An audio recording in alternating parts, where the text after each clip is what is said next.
Merci.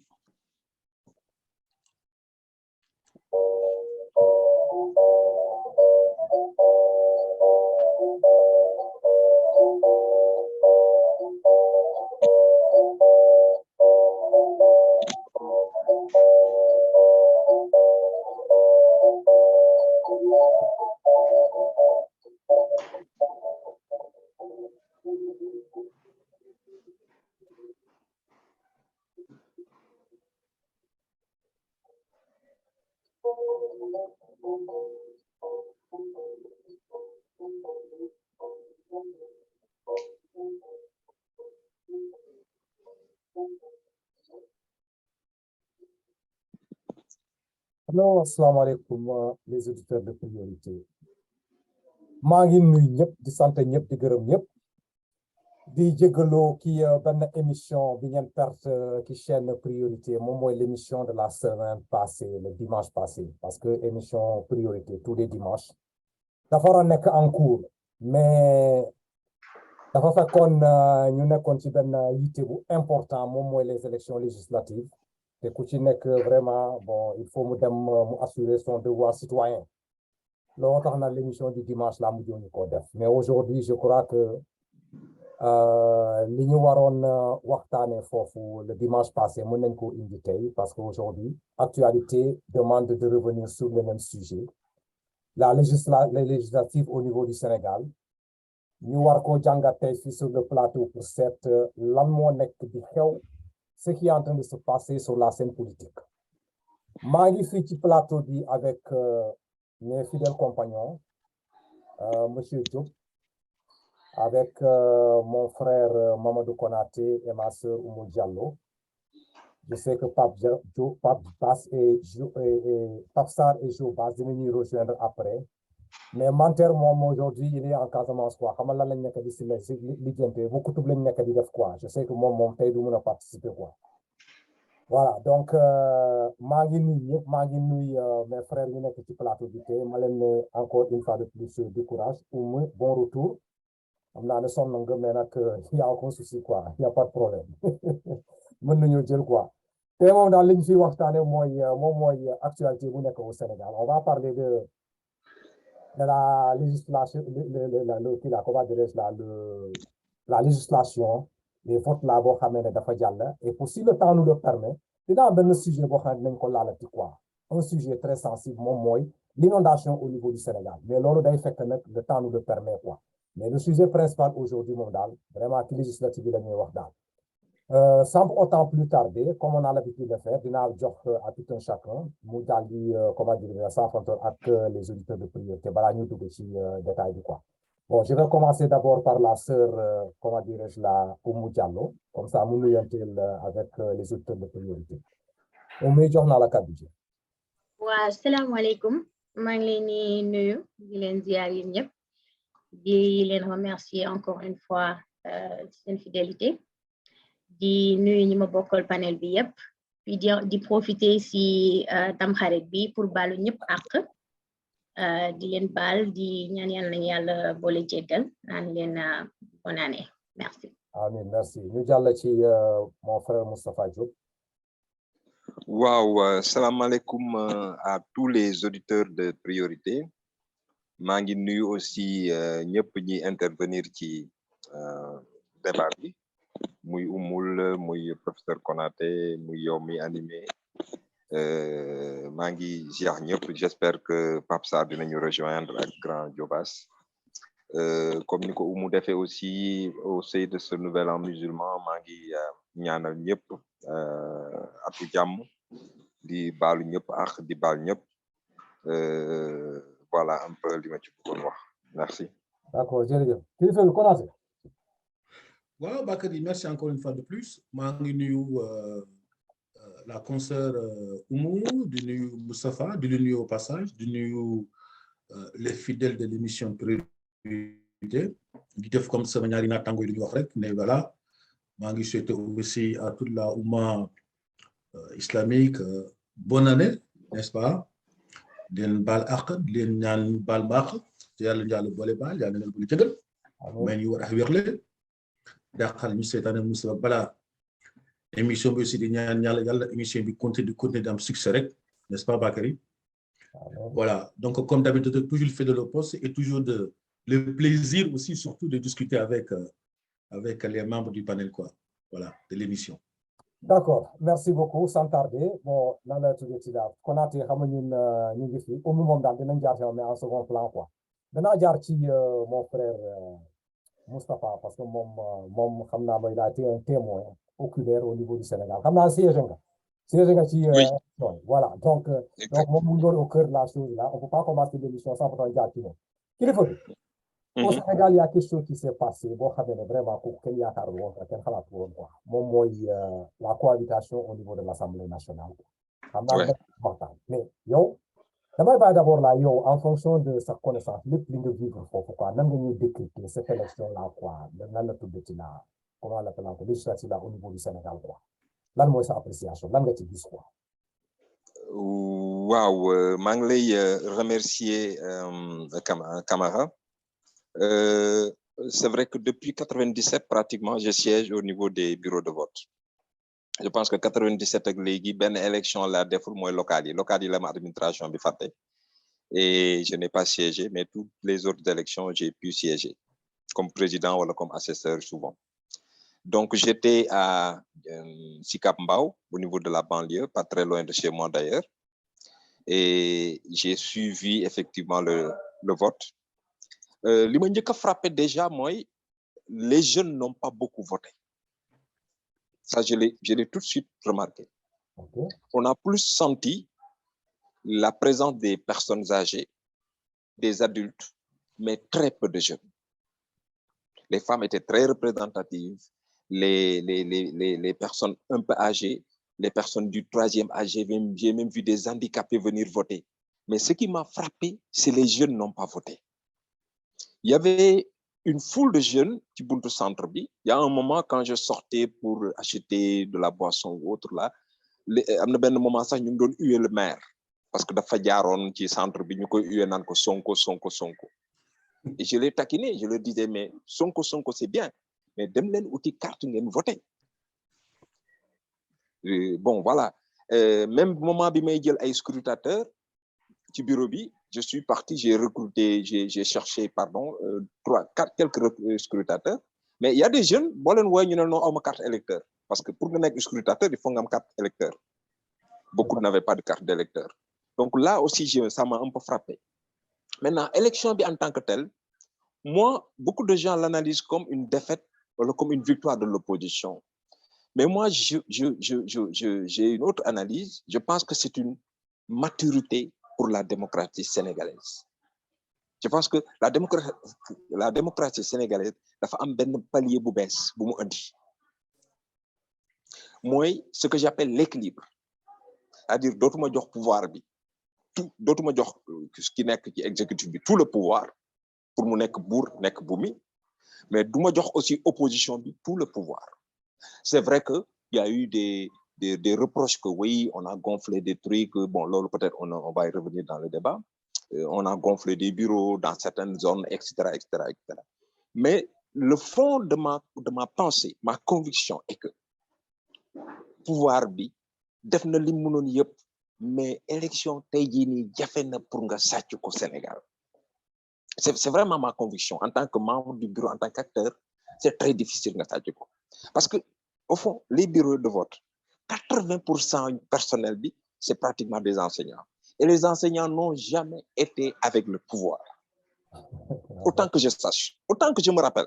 Abdou Diouf, c'était pareil. Abdoulaye Bimidem en 2012, c'était pareil. Aujourd'hui, avec Macky Sall, c'est pareil. Donc, vous des enseignants qui compter pour manipuler les résultats, ça ne va pas marcher. Donc, je pense que fondamentalement, à 90-95%, je pense que les élections ont été libres, transparentes, démocratiques. Maintenant, moi, ce que je reproche, c'est surtout les jeunes qui n'ont peut-être pas voté. Et je pense que leur vote aurait pu régler le problème très rapidement. Voilà. Maintenant, après, il y a d'autres observations que j'ai faites, mais peut-être qu'on va y revenir au fond du débat. Mais en tout cas, je remarque qu'au moins, il y a une chose qui a été réglée définitivement par les Sénégalais. On ne parlera plus de troisième mandat dans ce pays. D'accord. loolu c'est ma conviction. waaw defaral sa caméra bi tout ça comme ça nga centré quoi parce que daf lay da nga war a nekk ci suuf quoi. Voilà. Ok. Voilà. Donc kii bi mais am na benn question bu may jox balaa maa jàll ci la sœur Oumou là quoi mais yow bi nga génnee ci biti dem ci Boisson nga tase ces jeunes là ils sont là-bas massivement mais ils disent que n'ont pas reçu de carte électeur amuñu carte d'électeur bon nan la ñuy expliquer amuma carte d'électeur boobu naka la ñu koy expliquer quoi. C'est vrai que je n'ai pas eu la curiosité de leur demander lu tax amuñu carte d'électeur mais ce que je remarque moi très souvent le processus électoral comme on l'appelle c'est un processus c'est-à-dire moment bi ñu war a inscrire da nga war a dem inscrire ces jeunes dem inscrire fexe ba say militants inscrire par exemple moi mon fils dès qu'il a eu l'âge de la majorité je lui ai demandé de s'inscrire sur les listes électorales il a voté il a 19 ans il a voté mais donc bu boy bi inscrire il n'a pas de carte d'électeur su inscrire ba pare jëliwul carte d'électeur am il est inscrit mais il ne peut pas voter donc je pense qu'il y a un travail en amont que les partis politiques les formations politiques doivent faire mooy fexe ba buñ ne révision liste yi am na buñ ne révision am na nga fexe ba chaque quartier am benn comité regrouper jeunes yi fa nekk ñu dem inscrire sur les listes bu jëli carte d'identité bi jotee jëli carte électeur bi jotee nga fexe ba obliger leen sensibiliser leen ñu dem jëli seen carte d'électeur et puis le troisième aspect maintenant mooy jour vote bi nga fexe ba conscientiser leen mobiliser leen ñu dem voter ji parce que soo voté wul après ce qui va se passer après voilà point final hein.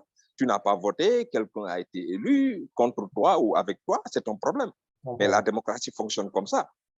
Ni voté au long de élire Trump, ils ont dû se mordre les doigts. Parce que voilà, une fois que la personne est élue, elle est élue. Elle gouverne. Ouais, c'est comme ça que la démocratie marche. Je crois que c'est un peu ça, quoi, le souci. D'accord. Nadia, qui est la sœur Oumou. Oumou, dem au Sénégal. Tu as au moins vécu une partie de l'ambiance au Sénégal, quoi. Là, moi, sa appréciation par rapport à ces élections-là, quoi. Bon, ce frère Moustapha c'est l'idéal aussi. Taux de participation, c'était quand même très faible. Mais tamit, en général, taux de participation faible, de favoriser le parti au pouvoir. Mais cette fois-ci, c'est pas le cas. Alors, c'est vrai, on a fait un pas de plus vers l'inédit en termes de maturité démocratique. Parce que années 68, 80 députés, 80 députés Senghor lañ woon. Exact. En 73, 100 députés Senghor lañ woon. 83, Abdou Diouf du moins, amoon ay 100 et quelques. Ba ci année 2000 toujours da ngay gis ne parti bi nekk au pouvoir mooy ëppale alors tey buñ demee ba ñi nga xam ne amoon nañu 125 députés ñuy xëccoo 82 ou 83 alors là vraiment askan wi la ñuy féliciter encore une fois di waxal rek ne question au troisième mandat moom le peuple a réglé ça pour toujours. C'est fini. Bien que nag en 2016 lañ ko réglé woon en 2016 lañ ko réglé woon parce que constitution bi lu mu wax leer na nul ne peut faire plus de 2 mandats consécutifs waaye nag puisque dafa dëgëroon bopp espérons que message bi ko peuple bi envoyé parce que nag le peuple a envoyé à Macky un autre message de façon démocratique et pacifique ndax législative yi du woon législative kese mais référendum la woon léegi nag ñuy ñaan yàlla mu mën a décoder message bi nga xam ne la ko peuple bi jox ndax moom bu xoolee ne ci opposition wu 3e mandat Ablaye Wade ci lañ ko fale woon kon te xelam waru woon sax dem si naan day jéem oui ou non di am benn kii bu muy xalaat sax pour dem 3e mandat kon taux de participation bi c'était très faible mais man par contre li Moustapha wax man je crois que vraiment mon frère fraude amoon na parce que jeunes yooyu nga gis ñu bëri mënuñu dañ leen defal que mënuñu voter ci seen carte d'identité wala amoon nañu problème pour xam fan lañ leen yóbbu da ngay inscrire fii ñu dem def la ci beneen liste alors fraude am na Sénégal am na peut-être bureau bi ngay dem di voter pour nit def fofu fraude c'est très difficile mais ça veut pas dire que ne fraude amul ndax boo xoolee fichier électoral bi du moins mais waroon nañ ci am accès bu yàgg le fait que ne ñu toog ba dernière minute kenn xamul lu si nekk loolu dong rek doy na fraude alors Sénégal am na long chemin bu ñu nekk lu bëri des na lu jëm si mbiruma élection vraiment am na liggéey bu bëri bu ñu war a def j'aurais bien aimé nag gis benn mouvement boo xam ne wala moo xam benn je sais pas comment on va faire ça mais da am na nu ñu war a mën a regrouper tous ces jeunes là nga xam ne amoon nañu problème pour être sur ces listes là wala tamit amoon nañu problème pour mën a jëli seen carte d'identité wala seen carte erreur bu mu mënti nekk ñu xool comment on va faire puisque léegi yàlla def na ne am nañu minimum 80 ci assemblée bi ñu xool daal problème boobu naka lañ koy mën a adresser léegi wut ci ay solution avant 2024 inchallah. D'accord. Mamadou, la question du troisième mandat, les deux, le frère Diop wax na ko ak madame. Troisième mandat, c'est une question qui a déjà trouvé sa réponse. Ba bëgg nag yow tamit nga joxe sa appréciation par rapport à cette élection-là. Mais dans ton développement là, bëgg naa nga dugg quoi pour nga expliquer exactement la cause même de ce truc-là quoi, de cette défaite-là quoi. Pourquoi, comment on l'appelle encore là, on est arrivé ici. Au minimum du temps de Senghor jusqu'à, comment dirais-je là, Abdoulaye Wade, il y avait toujours la majorité pour le pouvoir au niveau de l'Assemblée. Maintenant, on est vivre une situation où on a au Sénégal quoi. Lan mooy les raisons, lan moo tax ñu dugg ci affaire yu mel nii quoi. Dans un point de vue par rapport à nga analyser affaire bi, mais là j'aimerais avoir une idée par rapport à ce truc-là quoi. Comment on l'appelle encore là? C'est-à-dire la défaite du pouvoir là quoi au niveau de l'Assemblée. Ouais, Bakary, merci beaucoup, tu l'as dit. Mais avant déjà de me dire que bon, la démocratie s'exprimait, hein, nous Oumou Wahe, nous Moustapha Wahe, n'est-ce pas? Juste une petite parenthèse, si voter ou bien on les a empêchés de voter. Moi, je pense que les partis politiques ont une responsabilité, de même que le pouvoir d'ailleurs, pas de responsabilité. Parce que pour l'élection, là, le taux d'abstention est quand même assez énorme. Ça fait beaucoup quand même.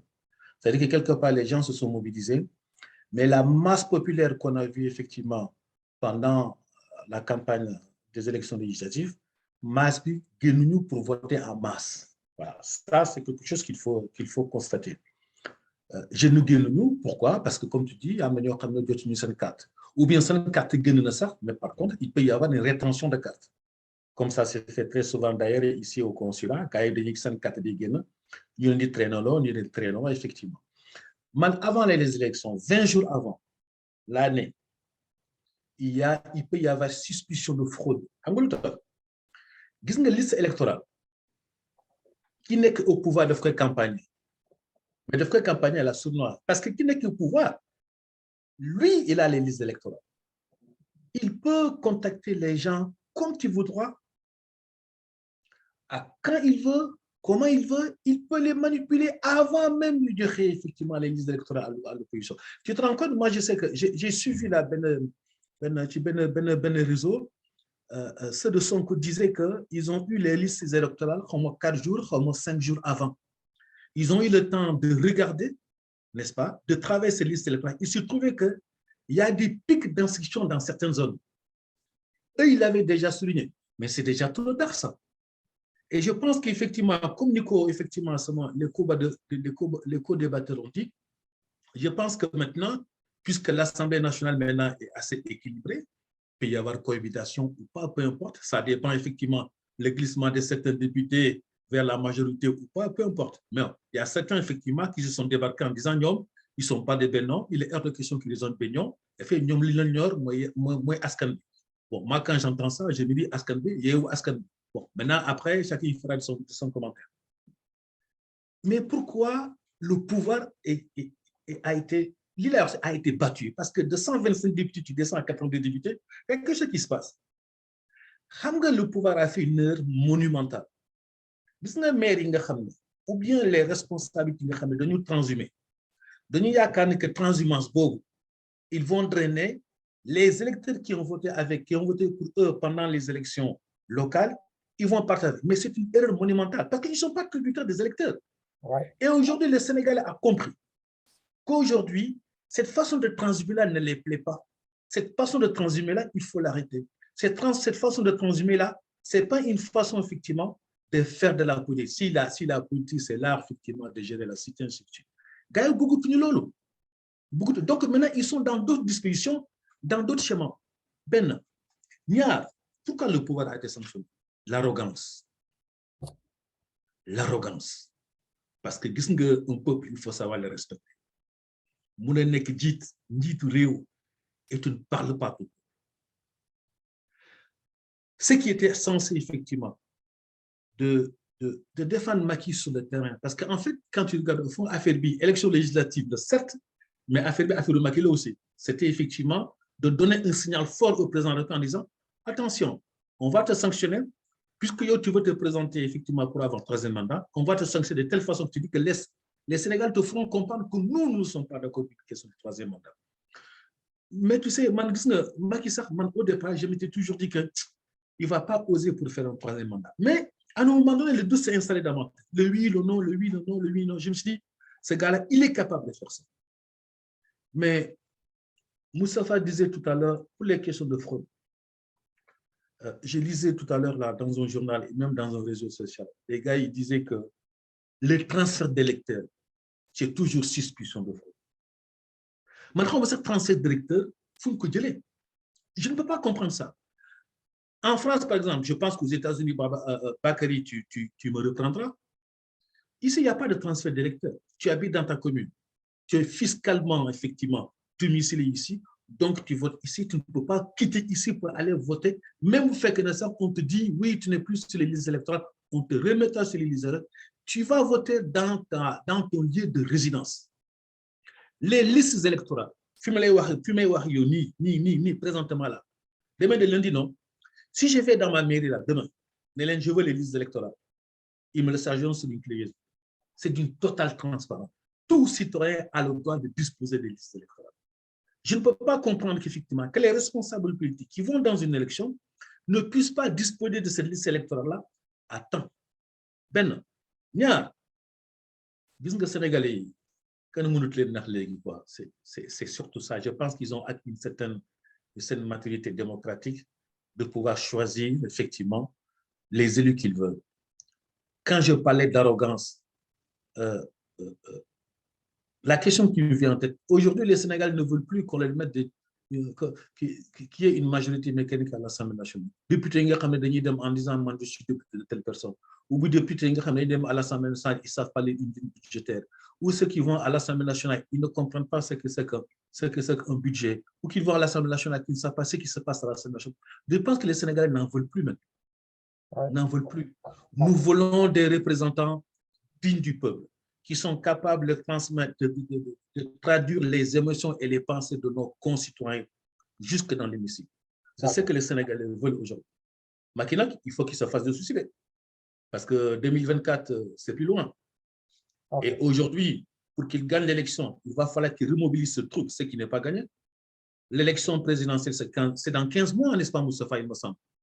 N'est-ce pas? L'élection présidentielle, c'est dans 15 mois. Or, une élection présidentielle se prépare à la moitié déjà de la mandature. Donc, vous savez déjà, ils ont plus de retard. Ouais. Donc, je ne sais pas comment ils vont faire pour mobiliser les troupes.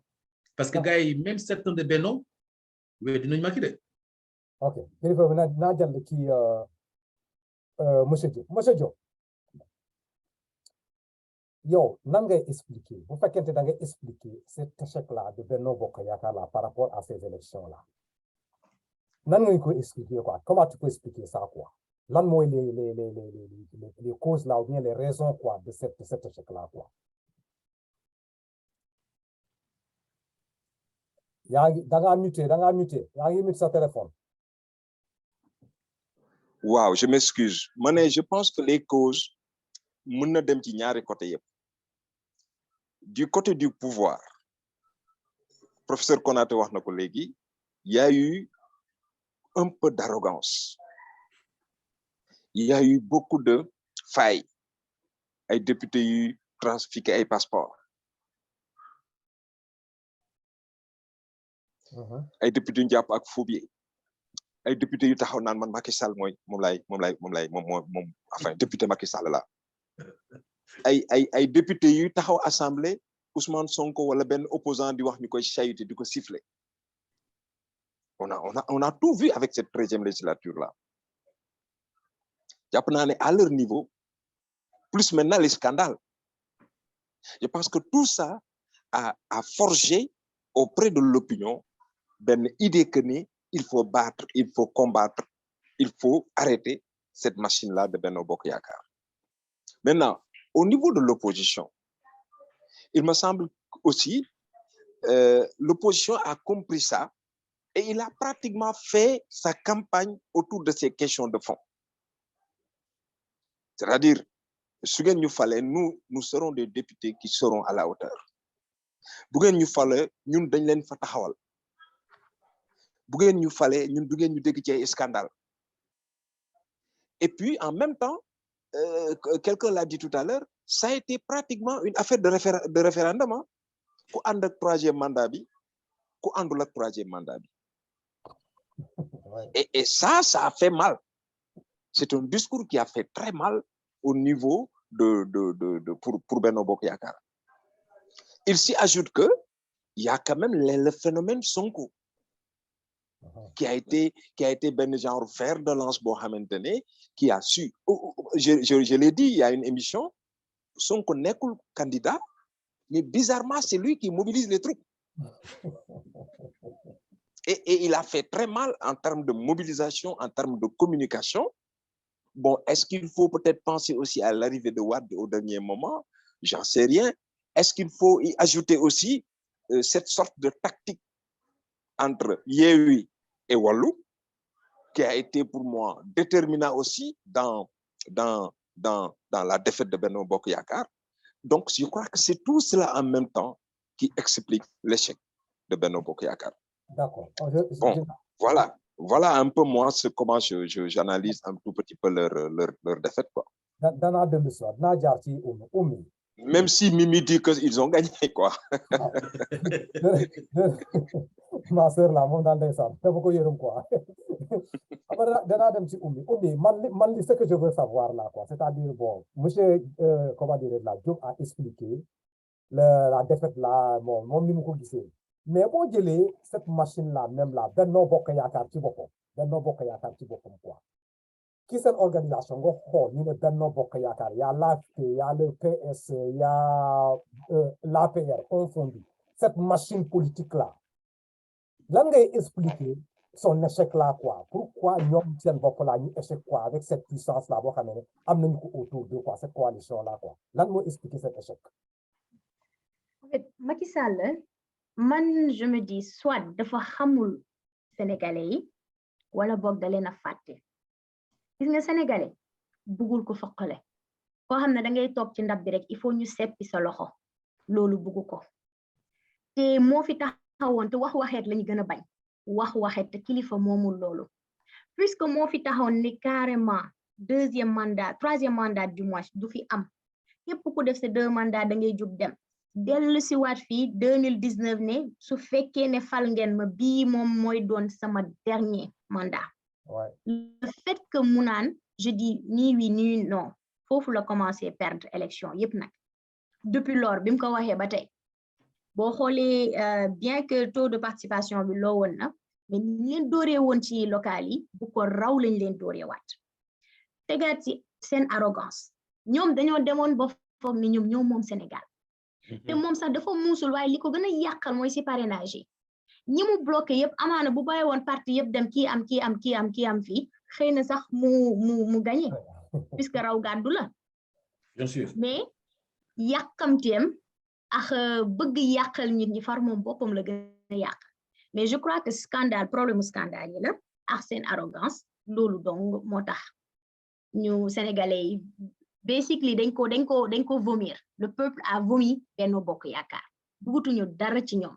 Et malheureusement, comme vous l'avez tout à l'heure là souligné, am na confrère bu ko wax élection yi perdre na ko ba pare même peu importe moom mooy présenté wala keneen si parti am présidentielle moom jaratul ñuy wax Benno Bokk Yaakaar perdre nañ ko ba pare il fallait préparer son successeur depuis mais nag bëgg a toog rek def ko yëfi buur comme il a dit moom nee na famille guerrier la bokk malheureusement nag ni ñu gisee Fouta maa dem Fatick de la fa nekk moom moo gën a garaaw y a rien du tout d'ailleurs jour bi Mimi di ñëw Fatick fa la ma fekk man nag mënuma comprendre sa dëkk sax mënoo ko defar alors il est temps daal nañ leen wax bye bye coalition bye bye ñu dem seen yoon nañ tàkkale ko si jàmm ak salaam li ko fi desee yàlla na ko mottale ak sagoom et puis keneen ku fi toogaat tamit moo xam Sonko la moo xam keneen le 2 mandats donc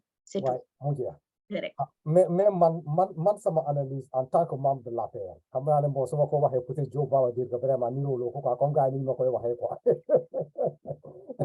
man su ma analyser la situation en tant que membre de l'APR là xam nga Jerry Rawlings là l'ex-président ghanéen là am na li mu wax dafa ne su fekkente da nga bëgg gis l'échec d'un président là na nga observer autour de lui ñu koy entourer soo fa gisulee des gens yoo xamee ne bi mu nekkul woon dara les pions là yu nekkoon autour de lui ñoo xamee ne c'était les piliers pour mu jël le pouvoir là boo xoolee ces gens là tu les retrouves plus mu ne c'est le premier signe pour expliquer la chute de ce leader là kooku benn la loolu nag man kii boobu remarque boobu nag moom laay def actuellement boo xoolee Benno Bokk Yaakaar daal ci man seetal AFP kan moo fa nekkoon comme le leader c'était Moustapha Niasse. Qui était le second de Moustapha Niasse? C'était Malick Gakou.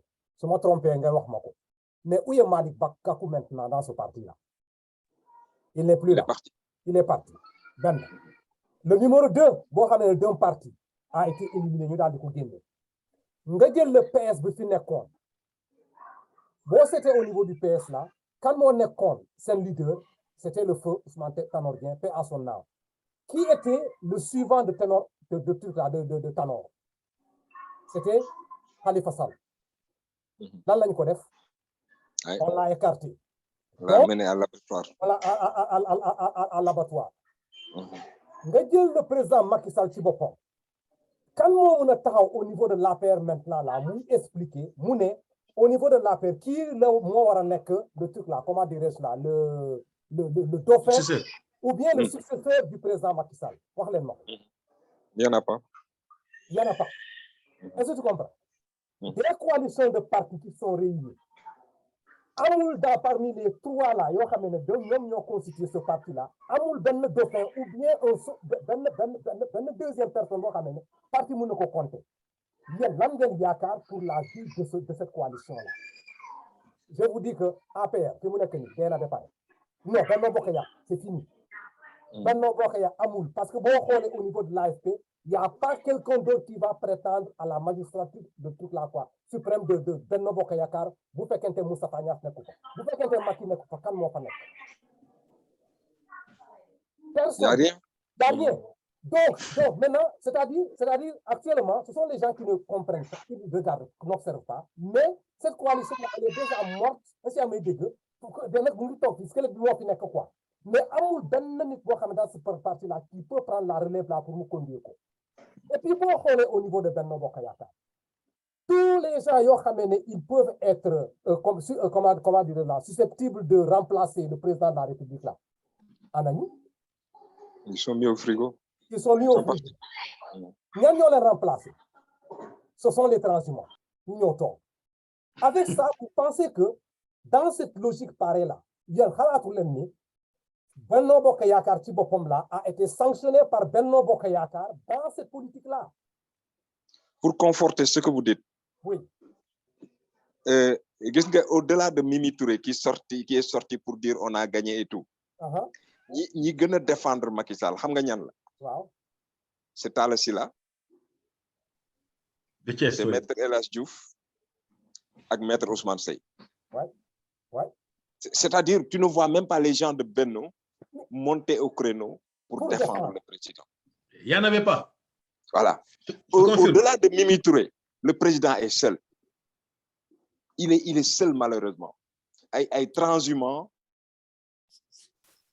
ak ay gars yoo xam ne personne ne comprend même plus leur discours. ñoom ñooy génn di wax. Mais c'est que le président moom bëggul ko wuusu. Ça conforte en fait ce que vous dites. Effectivement, su fekkente amoon na un numéro 2 là dans le parti là. Yow tu penses que ce numéro 2 là peut-être du mën a jékki-jékki taxaw na la population dit que Macky Sall du nekk fii mais comme le numéro waaw Konaté vas-y. Bakary, je peux prendre la parole? Waaw vas-y. Je peux prendre la parole? Bakary, je suis là. Waaw d'accord, maa ngi ñëw. Mamadou Grand Joe. Wow. Et Joe, le retardateur en tour, da ngay xaar sa tour. Ouais, je suis allé au travail, j'étais au boulot, je suis au Modou. Wax nga dëgg. Modou liggéey la xam. On travaille peu, on parle peu, comme disent les affaires. Mais gis nga Bakary.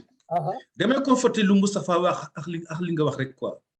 Xam nga, comme vous dites, le président il est tout seul. Moi, dans tous les panels où effectivement je suis intervenu pendant ces élections-là, je leur ai toujours dit, la campagne a été biaisée pour une chose, c'est-à-dire qu'on était dans une élection législative, renouvellement de l'Assemblée. Si effectivement les différentes partis qui se sont présentés effectivement pour avoir des députés à l'Assemblée nationale, ils ont parlé très peu sur le devenir de l'Assemblée nationale que les Sénégalais veulent. Sur tout ça. Ils en ont parlé que très peu, voire même timidement. Ils ont passé tout leur temps, particulièrement les Benno Bokk Yakaar, à ne parler que du bilan de Macky. Mais nous ne sommes pas dans une élection présidentielle. Exact. Non, mais qu'est-ce que nous ne sommes pas dans une élection présidentielle. Alors, si tu poses la question aux gens aujourd'hui, vous dites, ouais, mais on a fait une erreur, on aurait dû parler d'autre chose. Moi, je veux bien. C'est pour ça que l'élection a été complètement biaisée. Un aspect qui me paraît quand même très, très important. C'est que, Moustapha, le pouvoir, il faut arrêter de prendre des Sénégalais pour des dupes. Les Sénégalais d'il y a 10 ans n'est pas les Sénégalais d'aujourd'hui. Les gens, ils ont la capacité d'analyser. Ils ont le discernement. Ils savent exactement ce qui se passe. Vous faites que comme étant des gens qui ne comprennent pas ce qui se passe. Mais dangay nax su bopp. Ben ñaar. Bakary, je me suis entretenu avec toi un autre jour sur effectivement ce qui entoure le président. C'est vrai que l'entourage du président ne l'a pas défendu. Gisuloon ci kenn nag muy ministre, muy DG, gën a occuper un plateau télé, voire même se faire inviter. Parce que ñoom bu ñu musoon, il fallait taper des pieds pour dire que certains plateaux les invitent pour qu'ils viennent effectivement dire ce qu'ils pensent ce qu'ils pensent du futur assemblée, voire même défendre le bilan de Macky plus. Mais ceux qui ont la gueule plus ouverte là, excusez-moi du terme, Nyamba Mbaye Niang, je ne sais pas moi, Doudou Ka de la Casamance, mais y compris d'ailleurs ceux qui sont présentés, ceux qui sont peut-être même ont été, ceux qui étaient plus ou moins présidentiables ont été battus. Aujourd'hui, vous n'avez dit, Macky, ce successeur, quand ce successeur, non seulement il n'y en a pas, parce qu'à l'intérieur du Benno, Macky désigné comme étant son successeur, il sera fortement rejeté. Parce qu'on y voit Macky Sall bis. Non, mais c'est terminé. Les Moustapha War, c'est une réalité. Les Oumou c'est une réalité. Aujourd'hui, quel que soit le candidat, beau multi-indité, dans le Benno Bokk Yakaar, l'élection, ils ont sanctionné Macky. Mais la sanction va être terrible pour ce candidat. Exact. Parce que le problème, c'est que fondamentalement, c'est quoi? Qu'est-ce que les Sénégalais, Macky de fou, ils n'ont pas dit que Macky n'a pas fait des travaux. Ils ne disent pas ça. C'est la personne. Je vais lâcher l'affaire. C'est la personne de Macky qu'ils aiment plus. Le personnage de Macky Sall, le gars, beaucoup tout. Beaucoup de Nuko. Et ça, pour effectivement refaire son blason dans ce sens-là, mais ça va être extrêmement compliqué. Je dirais que c'est quasi impossible. Macky Sall, il ne peut pas, même pas remobiliser, faire de telle façon. Et d'ailleurs, moi je le dis toujours, Bakary, je t'ai toujours dit, Macky Sall, il n'est pas fait pour être aimé. Je suis désolé. Un PDG n'est pas fait pour être aimé. On l'a élu pour qu'il fasse son job. À partir du moment où les Sénégalais ne se retrouvent pas dans ce qu'on attendait de lui, le signal fort, il n'est pas venu. On parle de croissance, croissance, l'éducation, la santé, l'industrialisation, tout est à la ramasse. 20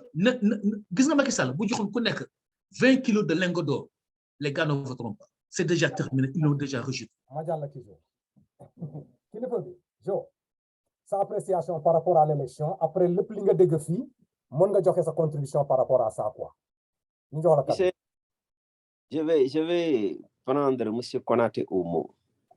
Tu vois, et je m'excuse d'abord sur le retard avec nos, surtout concernant nos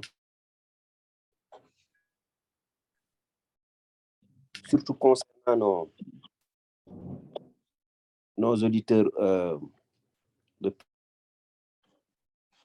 nos auditeurs de priorité. Donc, je voulais dire que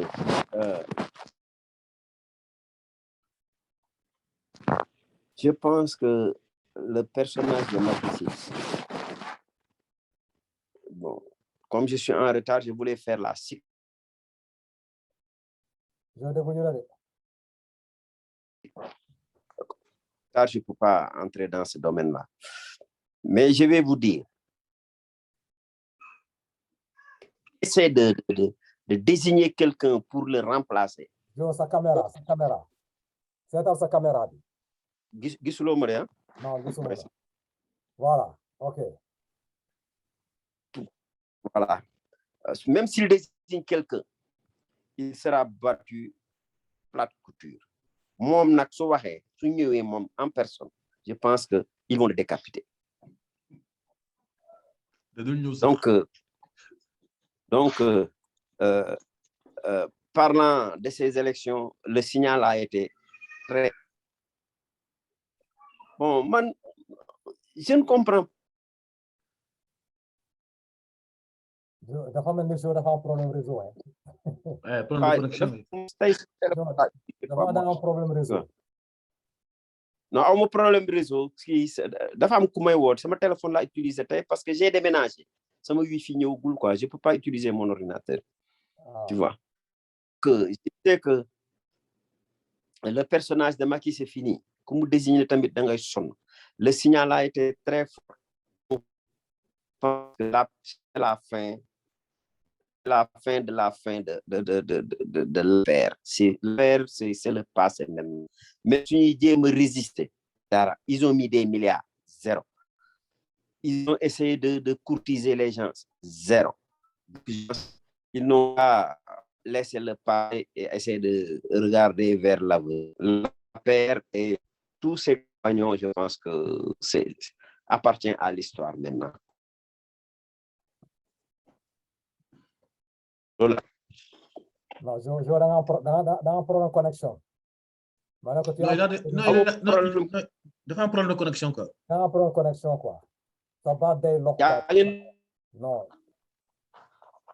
Car ma jallo ci Moustapha Diop ou bien Madame Moro, non, bien Moustapha. J'ai perdu l'ordre, quoi. Je pense que c'est Oumoul, hein? Madame, légui connecte mon le truc là quoi, le pas sur jour là, en attendant nous régler son truc là quoi, sa connexion là. Ok, je vous entends mal. C'était quoi la question? Non, d'abord, mon que dire cadre de faire intervenir le temps que je passe mieux quoi. Ah ok, si élection est toujours hein? Ah, si élection est toujours, ouais. Ok. Bon, juste pour voir que ni gagné nañu. ci ni ma ko gisee bien que c'est 80 pour Yewwi et Wallu te sax boo xoolee ne opposition bi yëpp 83 la loolu dañ koy rafetlu bu baax et c'est bien on a vraiment inchallah dinañu am une forte représentation de l'opposition qui permettra d'avoir un clin d'œil un œil vraiment sur le dernier virage de Macky Sall waa ci ay projet yu majestueux yi mu tàmm di def. Bon, espérons que léegi nag danañu jaarale lépp ci yoon commencé nag xool ñi nga xam ne OFNAC vraiment defoon na leen ci aéroport am ñu xool nag léegi comment on va régler le problème maintenant madame lan nga xalaat ci trio bi le trio là quoi parce que actuellement l'opposition est là, Yewwi Askan est là, mais ce trio-là, je crois que ñoom ñoo contrôler le truc là, l'Assemblée maintenant, quoi. Ces trois-là, ñoom ñoo déterminer l'orientation que cette Assemblée-là jël. Léegi nag yow lan nga xalaat, est-ce que toi tu fais confiance à ce trio-là, quoi, le trio-là, ñetti ñooñu, ñuy décider de l'orientation de l'Assemblée. Est-ce que yow, tu ne penses pas que ces trios-là mën na am ñoo xam ne mën nañoo basculer dem vers le parti au pouvoir, comme on a l'habitude de voir au Sénégal? C'est bien possible. Au début, d'ailleurs, man tiitoon naa pour que ne Macky am ñu mu mën a jënd et tout ça, bien qu'il n'est pas en train d'essayer, parce que ñu ngi dégg ay rumeurs left to right, you know.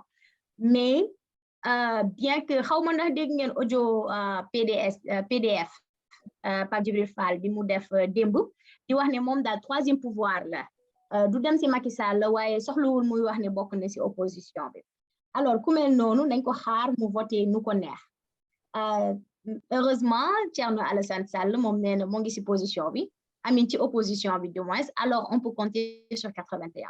En attendant, notre ancien maire Pape Diop maa ngi gis xale yi ñoo ngi koy tooñ di ko neexal opération neexal Pape Diop moom lañ def si internet bi vraiment defal ko ay vidéo am tegal ko ay woyam naan ko maam boy quoi. waaw di ko woyal ay maamam waaw. Espérons que dana dem ci opposition bi.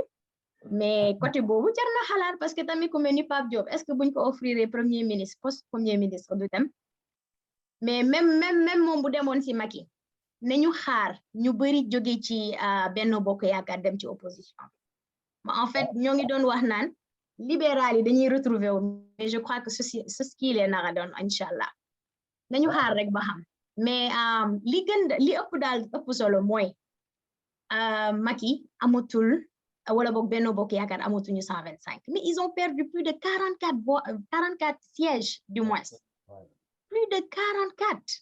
C'est énorme. Mais it says a lot. Loolu dafa bëri loolu dafa bëri alors nekk na 14e législative bi moom nañu xaar bu tey ki am ki majorité bu subaa ki am majorité c'est bien possible mais non je crois que mën nañu liggéey avec quand même. waaw mën nañu liggéey avec te ñu jël vraiment am naa si yaakaar man am naa si ay xarit vraiment am na si ay ñoo xam ne am naa yaakaar si ñoom ñu ma jege sax ñoo xam ne ñoo ngi si bokk nañ ci ma leen di féliciter kontaan si loolu bu baax alors au moins kenn du taxaw fii naan député Macky Sall la je crois que daal askan wi non seulement jox nañu Macky Sall benn message mais tamit jox nañu politiciens yëpp benn message bu leer kuñ fi teg danga fi nekkal askan wi def la nga xam ne moom la ñu waxante ak yow nga wàcc ko ñu wàccee la c'est tout. Le peuple sénégalais est vraiment mature démocratiquement vraiment wan nañu maturité bu baax. ñu ci sant bu baax di leen ci féliciter encore une fois.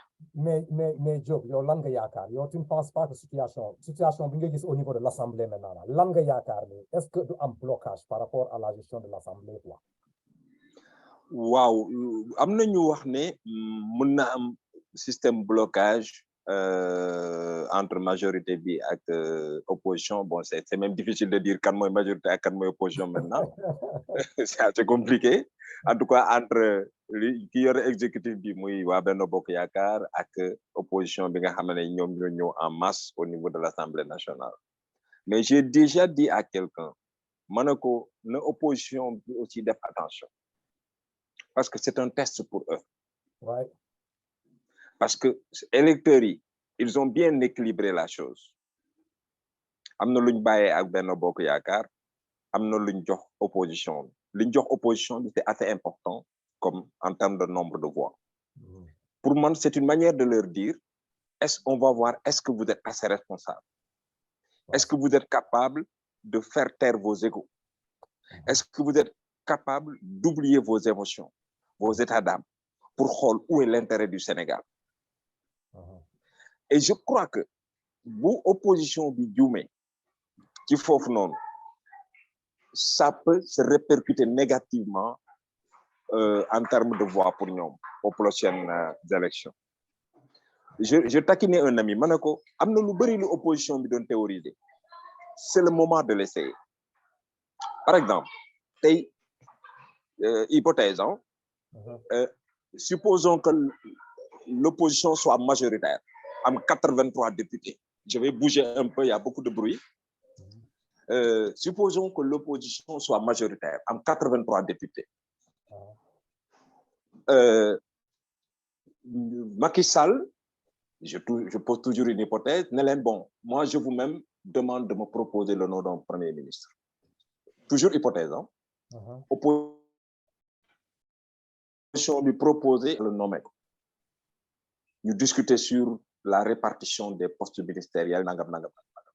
Même si à l'Assemblée nationale, il faut que l'opposition donne des gages, donne des comment on appelle, c'est-à-dire ce qu'elle a toujours reproché au pouvoir, ne góorgóorlu ba defar ko.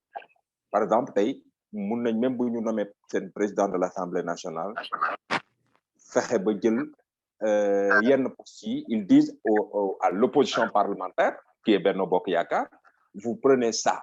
Par exemple, président de commission pour les finances, on vous donne ce poste-là. Vice-présidence, on va vous donner un poste ou deux. C'est-à-dire, dinañ jox gage à l'électeur sénégalais pour qu'il se dise, ah, ñii kat mat nañ. Suba su ma leen joxoon pouvoir bi en entier, dinañ ko mën a gérer. Bàyyil à la minorité, à l'opposition, li nga xam ne mooy ak xam, duñu ko ridiculiser, bàyyil leen temps de parole bu baax, ñuy wax seen xalaat, même si on n'est pas d'accord avec eux. Parce que moi, je pense que la démocratie, par essence, c'est une contradiction. C'est une contradiction. Et la tribune de cette contradiction-là, c'est pour moi l'Assemblée nationale. Ku nekk wax sa xalaat de façon démocratique, de façon objective, sans ñu lay yuuxoo, sans ñu lay chahuter, qu'on te laisse vraiment exprimer ton point de vue. Ouais. Je crois que loolu mooy challenge bi nga xamante ne moom la ñu dugal ci opposition bi wala moom la opposition bi war a relever pour montrer aux électeurs que moi je suis capable de faire taire mes égos. Et mieux, je suis même capable, nous, opposition, on est capable de nous retrouver au-delà de nos divergences. Ouais. Parce que Wallou, ce n'est pas Yewwi. C'est deux projets, c'est deux coalitions. Il y a eu des antécédents entre le groupe Yewwi et Aar Sénégal, avec Pape Djibril Fall. Mais tout ça, je pense que Sénégal garde aujourd'hui, nous dépasse ces contradictions-là pour nous dire, OK, malgré tout ce qu'on s'est dit, on efface tout ça et on se retrouve autour de l'essentiel, le Sénégal. C'est vrai. Un peu. Maintenant, voilà, on verra bien. D'accord, modèle le Jo, quoi. Jo, OK, je crois que Haral Jo, quoi, parce que c'est peut-être qu'il y a une connexion là. Jo. Wow. Ah, d'accord, nous disons le cadre, peut-être sa connexion est bas, quoi. Vas-y. Je ne suivais pas hein, parce que j'étais en train de. Ah bon, qu'on a quoi, pour continuer ça, autre vidéo, quoi, parce qu'on ne t'entendait pas, quoi. Quoi. Ah, bon, le signal a été très fort concernant ce qui provenait du peuple sénégalais. Mané, APR, c'est l'histoire maintenant. Agni andang mom yep, c'est l'histoire, vous m'excusez. So defé jangat ci li xew ci législative yi nga xamné la sa déménagement moom daal vraiment maanaam sa salu loo ka toogawuloo daal waaw xoola y a toujours des problèmes quoi waaw naa xaaral ma jàll ci Oumy vas-y da nga bëggoon wax dara dama bëggoon poser le frère Moustapha là une question dafa dem wala Moustapha dafa mit quoi peut-être okay. Je suis là OK, I hate to do this vraiment surtout pas yow parce que you are such a nice person but il faut me put on the hot seat poser la question bi allez-y Macky Sall bu amnistie Karim Wade est-ce que gis nga Wallu dem ci Benno Bokk Yaakaar pour jox leen majorité on a posé le débat dans notre panel mais je crois que je leur ai dit, moi je leur ai donné une image très simple. Quiconque rejoint Macky Sall aura le même destin qu'Idrissa Seck. Exactement le destin d'Idrissa Seck. Alors, l'autre chose, j'ai dit, à moins que nous ayons un syndrome de Stockholm, nous, PDS, nous avons un syndrome de Stockholm, je me demande comment on peut aller travailler avec Macky Sall. Le syndrome du Stockholm, moi, ce bourreau, nga nopp ko quoi, wala nga fan ko, wala nga bëgg ko. Mais nous, on a, non, Macky Sall a utilisé la puissance d'État contre nous. Absolument. Non, c'est-à-dire, c'est une violence, nous ne l'avons imaginer. Et je ne vois pas aujourd'hui quelle est la cohérence pour le Parti démocratique sénégalais d'aller rejoindre Macky Sall. Je ne le vois pas. Maintenant, bon, en politique, il n'y a jamais. On verra bien, mais je ne crois pas que le PDS soit. C'est-à-dire, si le PDS fait cette erreur-là, tout à l'heure, quelqu'un parlait de la fin de Benno Bokk Yakaar. Pour moi, ça va être la fin du PDS. Ok, d'accord. C'est fini. C'est vraiment la réponse que je voulais donner à ma sœur. En tout cas, Maître Abdoulaye Wade a 2 fils. Man bokk naa ci ñi gëm loolu. Karim Wade ak Macky Sall. Alors, l'histoire nous dira. On verra bien. On verra, Inch'Allah. Mais J'espère que non. Non, d'accord. Xaaral ma dellu ci Jo quoi. Jo ñëwal quoi, parce que dama bëgg dégg Jo quoi, mais il a toujours des problèmes de réseau quoi. Jo. Est-ce que may réglé? Waaw, est-ce que doo déplacé wu nekk expérience? Mais ça traîne toujours, hein? La voie traîne quoi. Ça traîne toujours quoi. Nga changé tuuti fi nga nekk. Man ma déplacé quoi. Hein? Xaar ma déplacé. OK. Voilà, d'accord. Moi je me déplace. Konaté, vas-y. Mais l'histoire la question qui a été posée à Moustapha tout à l'heure là. Oui. Admettons que Macky nous admisse Karim Wade et on essaie de le repositionner dans le jeu politique. Je vais aller dans ma voie. Mu nekk candidat wala candidat PDS. La seule reproche qu'on peut lui faire, c'est de lui dire, mais attends, Coco, tu es bien gentil, tu t'aimes bien. Pendant toutes ces années-là, tu n'es pas revenu te battre avec nous, n'est-ce pas, dans le combat politique. Tes Sénégal des femmes mères des fanales. Ils vont te dire, mais attends, pour qui te prends-tu, toi? Tu es le Messie, Watifi, voilà, je suis le Messie. Le meilleur président pour l'instant, le futur meilleur président, c'est moi, poussé derrière pour que je sois élu. Après Macky, le président de la République du Sénégal. Personnellement, si moi, en tant que Sénégalais, c'est quelque chose que je n'accepterai pas. Parce que le combat politique, surtout dans une élection présidentielle, c'est très long. C'est très long. Je te dis une chose, je vous dis une chose. Aujourd'hui, ceux qui ne sont pas dans cette dynamique de campagne élection présidentielle maintenant, vous nous kharate jusqu'en décembre prochain, c'est pipi. C'est fini. C'est fini, parce qu'on va rentrer dans l'ère de la pré-campagne. Les candidats vont se dessiner. Vous faites qu'un Karim Wade entre-temps, son seul problème, c'est de dire comment il va se justifier devant les Sénégalais en disant oui, avec toute l'affection qu'on peut avoir à son égard, hein, ça, c'est pas ça le souci. Mais c'est dans le jeu politique, en fait. Mais il y a pendant tout ce temps-là, c'est vrai que ça, voilà, tu as été condamné injustement, et puis tu n'étais pas dans peu importe les explications. C'est très compliqué. Ça sera très compliqué. Ben, exact. Une fois que j'ai dit ça, Moustapha a dit quelque chose qui est hyper important, c'est effectivement comment l'opposition va se retrouver au sein de l'hémicycle pour travailler ensemble et avoir un seul objectif, travailler pour les Sénégalais, légal Askanbi. Défendre Askanbi, sur les projets qui le tiennent tant que ça. Mais si cette opposition-là n'est pas capable de lever la barrière au-delà de certaines considérations, c'est une bire. Exact. Ça ne marchera jamais. Effectivement. Vous avez les problèmes d'ego, vous commencez à gagner entre élus. Tu es sûr que ça ne marchera pas. Et ça, c'est l'expérience d'élu qui le dit. Moi, je n'ai jamais cru à l'histoire de coalition déjà. Moi, ça me fait passer dans les années 85-86, comme l'union de la gauche en France, dans laquelle, effectivement, Mitterrand ne voulait pas que le Front National se positionne. Les communistes, l'extrême gauche, ils se sont mis ensemble. Ils ont formé ce qu'on appelle l'union de la gauche pour pouvoir rester au pouvoir. On a vu ce que ça s'est fait après. Ça a explosé, ça n'a pas changé. N'est-ce pas? Bon, encore au Sénégal, ça, vous me dit, bon, voilà, ils n'ont pas encore cette maturité-là. Ça va, c'est petit à petit, léger d'alliance pour faire des coalitions. Mais, gis nga ni ko Moustapha wax ak Oumoul waxee gis nga s'ils ne s'entendent pas wala ñu nekk biir assemblée di rente seen biir gis nga bu baax Sénégal dañ leen di weddi dañ leen mais attends gars yi ñu ngi leen fal dem ci hémicycle pour le ñu dépendre askan mi ñu nekk ci rente bi ñoom it ak ñi fi nekk ñi fi nekkoon ñoom c'est exactement la même chose, ils sont là que pour défendre des intérêts personnels. C'est pour ça que gis nga les histoires d'ego au sein de l'Assemblée nationale, quand c'est bancal comme ça, il faut faire très attention. Parce que ça peut pas être très rapidement pris. nañu dem ci Jo quoi xam naa changé na ci Jo. Oui, maintenant vous m'entendez maintenant. Clairement. C'est très clairement. Oui, je suis dans ma voiture maintenant. Okay. Tu sais, je vais rebondir sur ce que Konaté dit Voilà, tout de suite là.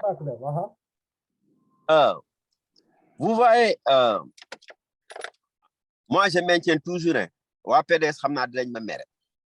j'ai toujours dit que Macky est le candidat de Abdoulaye Wade. Je l'ai toujours dit, hein. Abdoulaye Wade, il quitte Saint-Louis pour aller à Dakar, il passe par New York avant d'arriver à Dakar. Rien que pour te berner. Il est très patient. Wa PDS duñ nangu lool nak. Yenn Sénégalais duñ nangu lool. Mais man, je maintiens ça. Mam Biram Wadj de Walfadjri, il a maintenu ça. Et moi, je le maintiens jusqu'à maintenant. Même au lendemain des législatives là, il a joué au clair-obscur, Maître Wade. Son discours n'a pas été clair. Ah bon? Discours clair ou de. Nit ñi nangu ñu lolu parce que daf ko niro, mais lolu la. Attendez, l'histoire. Qu'est-ce qu'il a dit? Hein? Qu'est-ce qu'il a dit? Il n'a rien dit. Qu'est-ce qu'il a dit? Il a dit, oui, ceux qui avaient quitté le bateau n'ont qu'à revenir. Qui a quitté le bateau?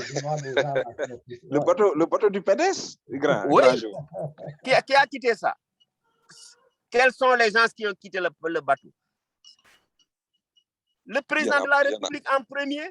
Non, je ne pense pas qu'il parle de Macky Sall. Mais quand même, il a dit ils doivent régner pendant, les autres ont régné 40 ans, je ne sais pas, eux, ils doivent régner 50 et quelques. Moi, je maintiens ça, hein. Jusqu'à maintenant, je mets mon doigt à couper. Mais Jo, donc, li Konaté doon wax, on met le cap sur l'Assemblée. Mais moi, le point le plus important, la chose la plus importante, c'est les élections présidentielles. C'est l'élection présidentielle. Heureusement, gis nga yàlla day mun na tëj fenêtre ubbi buntu fële.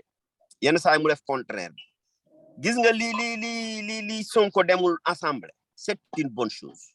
Sa voie est tracée. Ça veut dire foofu kenn du ko saaga, kenn du ko wax affaire Adji Sarr, kenn du ko yuuxoo, kenn du ko gedd. Sa personnalité va rester intacte. Il a montré ses capacités pendant la campagne des législatives.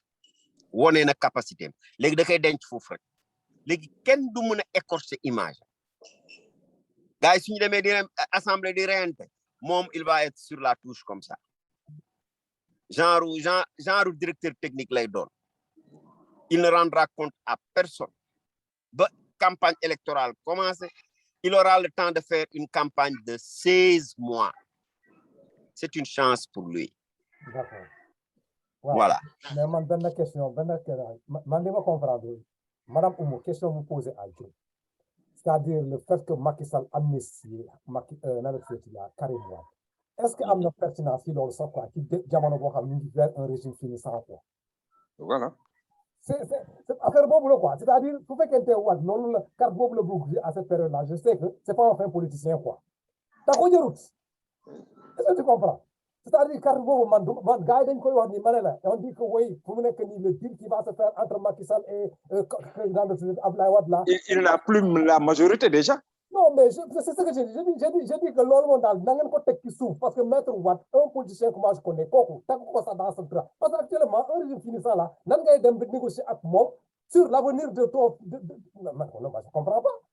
Actuellement, la majorité, au niveau de l'opposition. Sauf que quand nous avons pour changer des lois, faire quoi que ce soit, nous avons ce débat là sur la table. Vous faites que nous avons quelques mois avec nous. Le président Macky Sall quitte le pouvoir, quelqu'un qui nous a amnistié après la vie continue. Donc, nous avons une solution pour négocier des trucs là, comment dire ça. Mais mandat, au niveau de l'Assemblée, comme dans le tweet là, nous avons que ces politiciens-là soient à la hauteur. Nous sommes à la hauteur. Nous avons esprit de dépassement. Nous ramener les députés de Benno Bokk Yaakaar ñu nekk foofu, ce ne sont pas des adversaires, des ennemis, non. Su fekkente ne assemblée mu ngi fi ñu xamee ne la personne qui doit mener ce truc là ci Benno Bokk Yaakaar ñu nekk nañ ko jox la responsabilité ñu mun a avancer liggéey dans la collégialité pour ñu mën a dimbali askanu Sénégal loolu bu ñu ko prouver foofu du sotti mais moi j'ai peur encore une fois de plus l'Africain particulièrement le Sénégalais égo bi suñu égo bi moo ñuy yàqal lépp ci àdduna loolu quand man daal maa ngi xaar quoi ñu toog ci seen biir am benn situation bu ndaw bu taxaw rek égo bi taxaw rek kii taxaw ne du ma bàyyi parce que tey lii ak lii ñu yàqal lépp ñu toogati encore on recommence à zéro mais la chose a été vraiment bien distribuée comme l'a dit Jobas joxul le pouvoir à l'opposition joxul le pouvoir au tribunal nan la tuddee ci la Yewwi Askan Wi ak Benno Bokk Yaakaar dafa am 3 personnes ñu teg ci diggante pour ñu constituer la balance et que ces 3 personnes aussi ñu nekk au niveau foofu nañu jouer ce rôle correctement su fekkente une décision vient ñu xamee ne lii askan bi soxla na ko parce que il faut être à l'écoute de l'askan aussi par rapport aux propositions li ñu indi pour teg ko parce que la population est là avertie su fekkente la population là fi ñu nekk ni soxla nañu loolu comme par exemple ma jox le cas de de l'homosexualité par exemple ñu xamee ne c'est une demande sociale léegi nag président indi ce truc là bu ko teg ci taal pour gars yi mën a def mais su fekkente moom amul majorité pour pouvoir avancer un pion dans ce sens là mais je crois que les membres de l'opposition là dañ comprendre que ça c'est une demande sociale nañu allié au foofu c'est ce qui fait l'importance de ces 3 là man foofu laa doon xaaree quoi mais pour dire que man je vais me déplacer pour dem Benno Bokk Yaakaar ou bien dem dans l'opposition ce sont non-sens c'est bien équilibré ils ont un pouvoir absolu que même ces gens là qui ont les 80 et les 82 là ñoom les 3 là ku ci am un boobu moom moo gën a am doole plus que ñoom li ñu am parce que ñoom seen poids moom moo posé sur la balance donc on va souhaiter à ces gens là ñu dem au niveau de l'Assemblée pour ñu jéem a seet exactement nan la ñuy conduire le conseil avant le bees bi à nouvelle fin mu nekk sur le bénéfice du Sénégal quoi donc comment on l'appelle encore là est-ce que am na da ngaa bëgg a wax dara ko mais Bakary on se focalise sur le trio là on se focalise sur ça d'accord moi gis nga fi mu toll nii man la classe politique sénégalaise je fais pas trop comme ça rien ne me dit moi à la date d'aujourd'hui dans la coalition Yewwi Wallu dina am du am ay défaillants dem ci côté Macky rien ne nous le dit je ne sais pas c'est peut-être possible hein on se focalise pour l'instant mais Pape Diop moom xam naa ne il va défaillir non man Pape Diop moom chaud lui il va défaillir man je fais confiance à Pape Diop xaw ma lan la de sama instinct moom daal nee na ma waa ji moom daal dina trop quoi mais je sais pas en tout cas c'est la mort politique celui qui le fait c'est sa mort politique mais non mais c'est certain mais gis nga gars yi gis nga fi mu toll nii c'est sauf qui peut non gars yi bu ñu xamee ne bés bu Sonko nekkee président du ñu neexle dañ naan xaaral ma neexle fekk Sonko di Bakary non mais Sonko oui allez-y grand show allez-y dafa am benn affaire boo xam ne xam naa dinaa delluwaat ci Konaté xam naa dina ree quoi man gisaane la tu vois damay gisaane gis nga Sonko du nit dafa mel ni Sonko il savait que affaire yi dos à dos bi day am c'est comme il le savait pourquoi demande-moi pourquoi le fait que mu ne le fait que mu ne en général il y a de l'opposition dans l'opposition mu ngi calculer ñaari affaire situation bi am actuellement ak bi nara am au niveau des élections présidentielles sur les deuxième tour am na xam nga nee na leen vous êtes des opposants dans l'opposition léegi seen réaction actuellement dina ko wone est-ce que moom li mu wax dëgg la wala du dëgg te dina ñëgloo gars yi il les a mis au mur quoi au pied du mur moo tax ma ne dañuy ne lui c'est un nuñ ko waxte novice la en politique mais il est hyper intelligent en tout cas politique ñoom xam nga ñun Sénégal dañuy def ne politique mooy ngay def ay njuuj njaaj rek fii politique ku dàq fen ak ku dàq kii nu ko américain di waxe ngay ku dàq setup mooy kuy dàq piège mooy politicien non parfois da ngay def météo te météo boo xam ne day tombé du nekk météo ay Togo ay Ghana yooyu day nekk météo TF1 lay doon il faut respecter l'Afrique hein.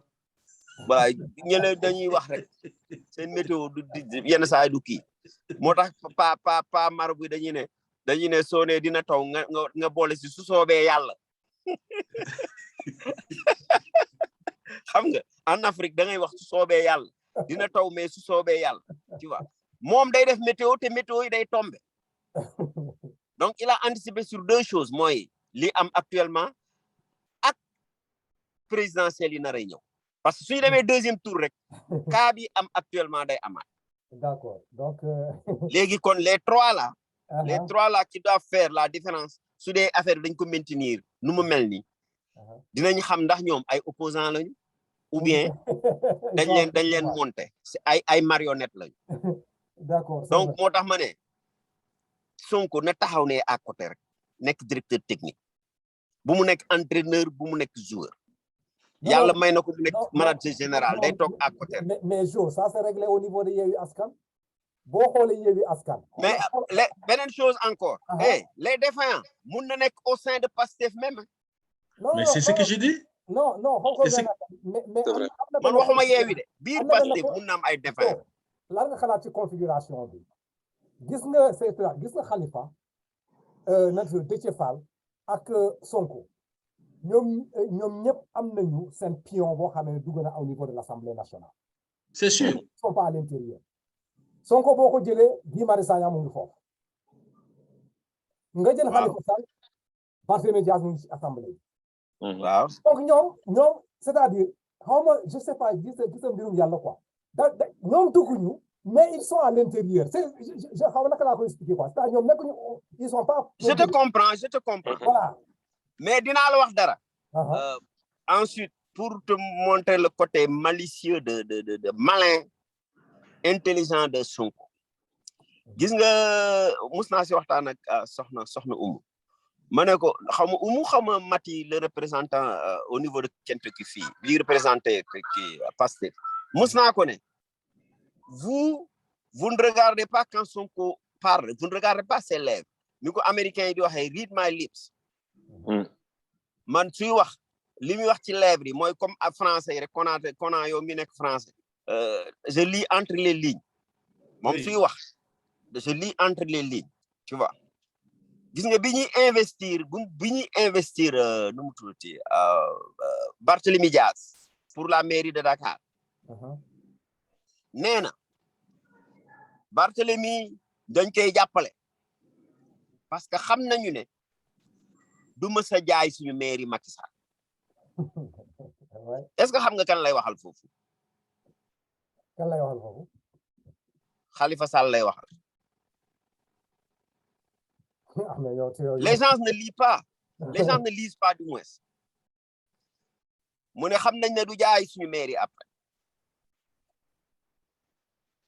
mais nag teg na si leneen mu anticiper ne ko duñ la def maire ba pare nga sax yi laaf.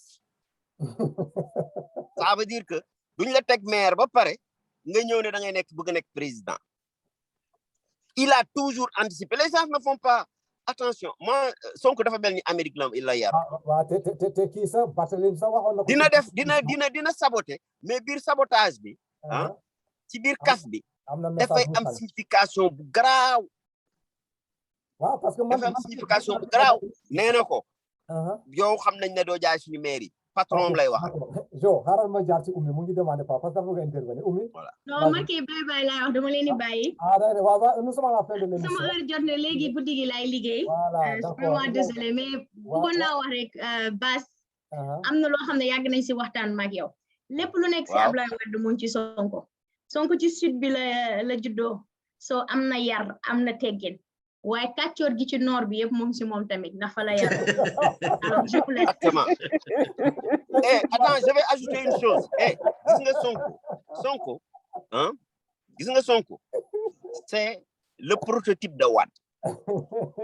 bugguma sax feeñal yenn secret yi. Sonko du ma ne il est plus intelligent que Wade de mais il est beaucoup plus xam nga Wade il est intelligent mais il n'est pas actuel. Sonko il est intelligent et il est actuel.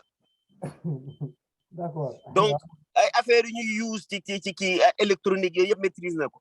Laay waat soo ko joxe iPhone xamul nuñ koy monter. li may wax lu leer laa leen di wax man du ma waxantu de. Donc Sonko c'est Wade plus les nouvelles technologies de l'information. C'est Wade plus les nouvelles technologies de l'information. Comme je l'ai toujours dit, il est né au nord, il a grandi au sud. Donc kàccoor bi nekk gars yi nekk au nord yore na ko mooy Laay Wade. Yar bi waa sud di yaree seen doom yore na ko mooy sagesse. D'accord Jo. Et pourquoi moi je lui fais confiance. waaw d'accord kon nag dañuy jàll ci conclure ñu def tour bi pour Oumy conclure comme ça ñu dem ko Oumy defal sa conclusion après nga dem je fais un tour de la ñu end émission bi quoi ñu voilà waaw ñu conclure waaw ko yaa ngi mute da nga mute sa téléphone. sorry ma ne xanaa encore une fois rek di féliciter opposition bi yëpp mais surtout le peuple sénégalais kontaan nañu lool te lii lañ doon bëgg en fait te même ëllëg tamit ki nga xam ne moom lañ bëgg bu doon président bu fi toogee tamit bëgg naa gis équilibre bu mel nii ci assemblée bi parce que da leen di permettre tamit que ñu liggéey bu baax parce que mbir moo gis rek check and balance da ciy baax lool. Bon à part loolu di masawu askan wi ci ndox mi fi inondation yi fi am di leen masawu bu baax c'est vraiment déplorable ce qui se passe à Dakar surtout parce que Dakar court à sa perte avec cette urbanisation à outrance. Metti na nag mais il est temps que ñu vraiment respecter plan d'aménagement yi mais tamit ñu privilégier du moins les compétents loolu moom dafa jot te yaakaar naa ne benn pas ci nu ñuy defee noonu askan wi def na ko muy vraiment élire ñi nga xam ne moom la ñu bëgg ci assemblée nationale. So xam naa nag conclusion bi day gàtt tey maa ngi leen di tàggu di leen jaajëfal bu baax et puis à la semaine prochaine inchallah. Merci beaucoup. Merci beaucoup Oumoul, à bientôt. Et bonne soirée. Oui. Le dernier mot. Oui, le dernier mot, je pense que c'est moi je pense, comme j'ai dit tout à l'heure, c'est une bonne nouvelle pour la démocratie sénégalaise que nous avons une assemblée pour moi, le vrai débat va s'installer. Parce qu'il y avait des débats dans les assemblées passées, mais souvent, l'opposition me donne un groupe parlementaire, pouvoir bi am la majorité absolue écrasante. Ce qu'on est, sans même si l'opposition résiste et tout.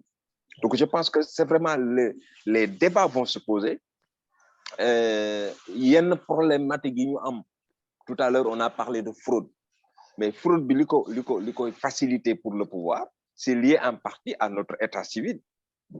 Sénégal, c'est un état civil, alhamdoulilah.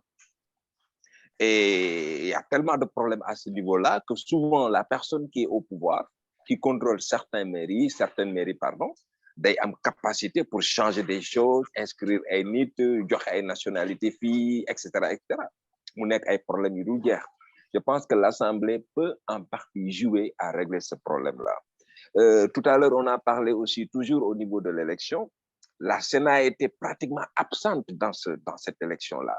C'est vrai qu'elle est formellement là, mais que implication qui processus je ne l'ai pas senti, on ne l'a pas tellement senti pour ces élections-là. Je pense qu'il est temps que nous ayons Sénat, pouvoir contrôler et tout cela. Bon, je vais conclure aussi qui le président Macky Sall. Moi, j'ai comme l'impression qu'il n'a pas retenu qu'il y a une condition le fallo. Président Macky Sall, il fallo. Jaay doole bu ko Abdoulaye de bëggoon jaay doole moo taxoon nit ñi fal ko. Malheureusement, bi mu toogee jaay doole la def Sénégal ba léegi. Président Macky Sall, on reprochait à Wade d'avoir impliqué sa famille, notamment son fils Karim Wade. Président Macky Sall, sa famille, mais même sa belle famille d'aller impliquer dans la gestion du pouvoir. Président Macky Sall, Japon nané affaire du tabac rek la. mais su doon tabax kese la kenn du daaneel Abdoulaye Wade. Abdoulaye Wade il a tellement construit de routes, il a tellement construit de monuments.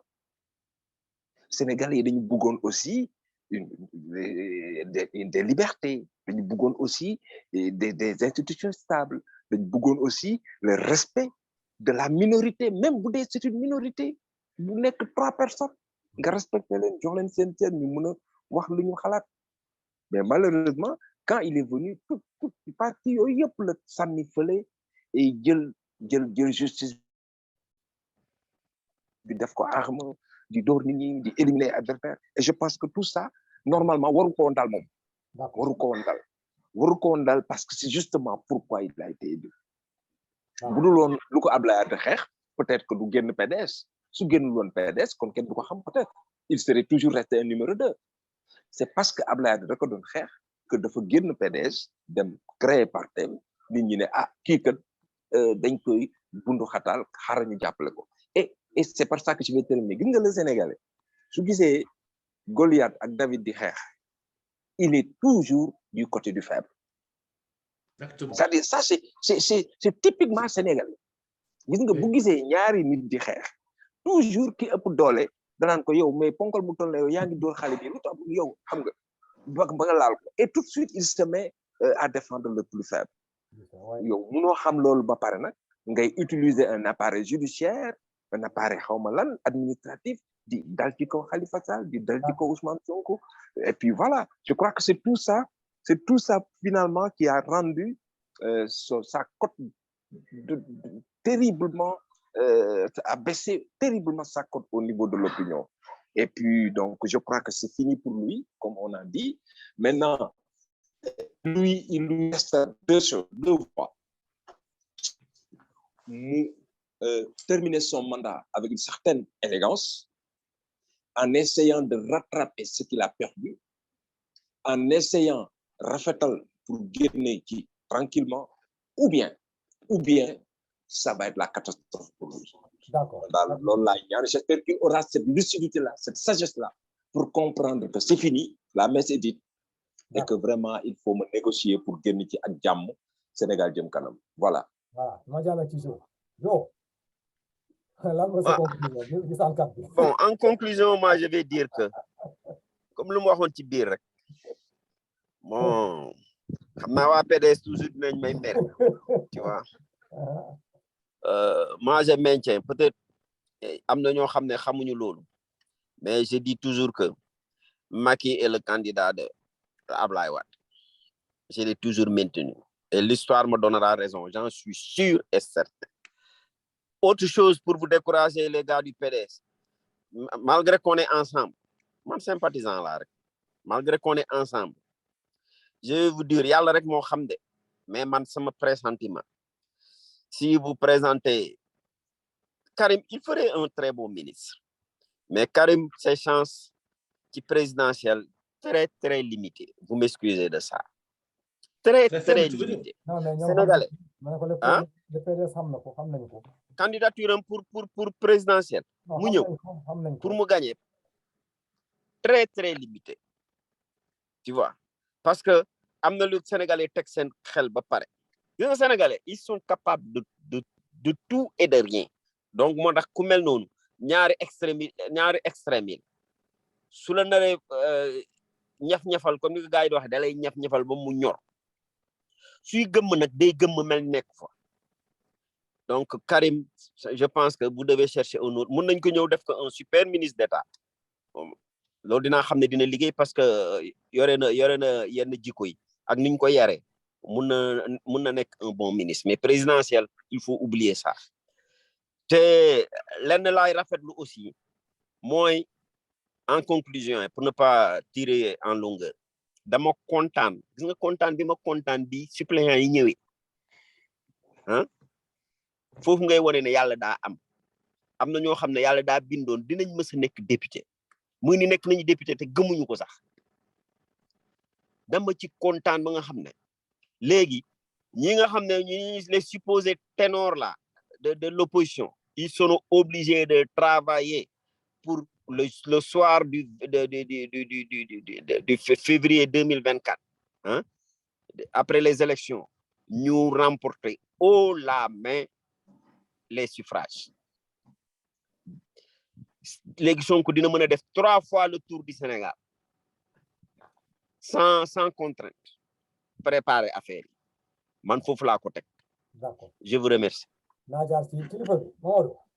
Oui. Le dernier mot. Ah, mais moi, le dernier mot, moi, je vais être très, très court. Hein? Macky Sall a été plus ou moins désavoué pour sa question de 3e mandat. Deuxièmement, Sonko a été très visionnaire. Je me rappelle l'avoir entendu une fois dans un interview. Macky Sall n'a accompagné pour 2024.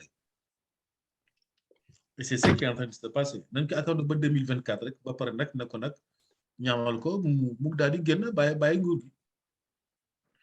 Voilà. Bon, maintenant, l'histoire de Karim Wade, je ne crois pas trop. Voilà. Les 3 qui restent là, les 4 qui restent là, effectivement, est-ce qu'ils vont basculer vers la majorité du côté de Benno? Ça, je n'en sais rien. Mais moi, je suis très sceptique. Hein. Tu sais, la politique aussi, c'est là des retournements de veste. N'est-ce pas? Tu ne peux pas imaginer. C'est tout ça. Voilà. Ibader avait dit qu'il y a seulement les imbéciles qui ne changent pas. Exactement. Ouais, c'est vrai. Il n'y a que les imbéciles qui ne changent pas. Mais quand on change, il faut changer du bon côté. Exactement, positivement, oui. Moi, j'aimerais dire à Grand Jo. Oui. Ouais. En démocratie, la seule chose qui compte, c'est ce que le peuple aura décidé. Ouais. Bien sûr. Exact. Et Karim Wado, Khalifa Sall, laissons-les entrer dans le jeu. Le peuple sénégalais va choisir. Oui, moi je ne refuse pas ça. C'est aussi basique que ça. Mais demain, moi, je ne suis pas très fort en météo politique. Non, man, pour prévoir la météo politique. On n'est pas des mages. Mais ma tante était le marabout de qui nous l'ancien président Bissau-Guinée. Nino. Ah bon, Nino Vieira.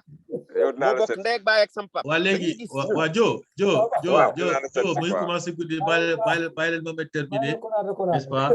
Bon, maintenant, après, ce qui va se faire, le jeu politique entre les différentes parties, entre les différents groupes parlementaires, il faut attendre que ça se passe. Toute spéculation, pour l'instant, nous n'en savons rien. Le va installer et puis bon, on verra bien comment les choses vont évoluer. Voilà. En gros, je pense que comme ce qu'a dit Pape Djibril Fall, il y a eu Askan Bilefenekal, les autres aussi Askan Bilefenekal, on tendance voilà, attendons de bien voir si réellement nous Askan Bilefenekal, en ce moment-là, ça saurait. Ça saura. Bakary, avant de clôturer, une question là les poser. Est-ce que Macky Sall va parler du 3e mandat? Non. Je conclurai Foufou. Bakary, il est de la paire. Bakary, il est de la paire. Non, Macky rek. Non. Comme gars yi ñu mom dal néna 3e mandat. Mom dal mom mo nek ci bopam. Wow. Il a dit ouvertement que il n'a pas affirmé, n'a pas attesté, mais selon son comportement, à gars yi jël ci mom, néna 3e mandat mo nek ci bopam. Les ce qui s'est passé avec ces votes-là, est-ce qu'il y a des dégueux? Dans l'opinion publique, les gens disent que c'est un message qui a été lancé, référendum est lancé, et je crois que nous décrypter le message à ne pas penser au 3e mandat. Et je crois que le message du tout est vraiment ce serait un salut. Parce que nous sommes gorti waxam. Non, donc quoi? Parce que le problème là, nous disons le 3e mandat, ça n'a rien à voir avec la constitution, les lois que les gens veulent quoi. Renvoie la question à monsieur Diop. Est-ce que vraiment dina wax 3e mandat? Non, je ne le crois pas. Je crois qu'en ce moment-là, le président, au pire des cas, non, il ne peut pas parler de 3e mandat. Je crois que nous devons gouverner jusqu'en 2020. Monsieur Konaté, il va parler de 3e mandat. Mais Khalatou ko sax. Non, c'est fini. D'accord. Khalatou ko sax. Mais et toi? Moi, je dis qu'il va se présenter. Ah bon? Wow. D'accord. C'est une éventualité. Non? S'il ne se présente pas, qui va se présenter? Moi. Ma voté là. Non, au nom de la diaspora.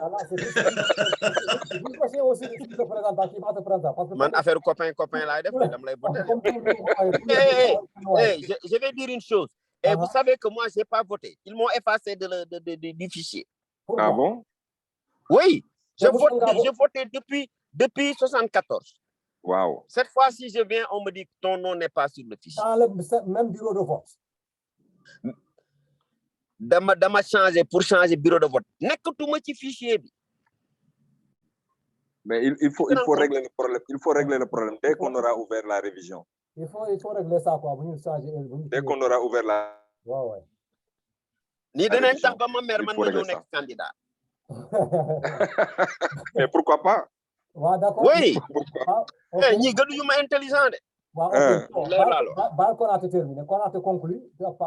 Ah, mais c'est ma conclusion. Je veux dire, pas question de troisième mandat, et puis bon, ben voilà, le jeu démocratique s'exprime tranquillement, malgré qu'il y ait des transferts de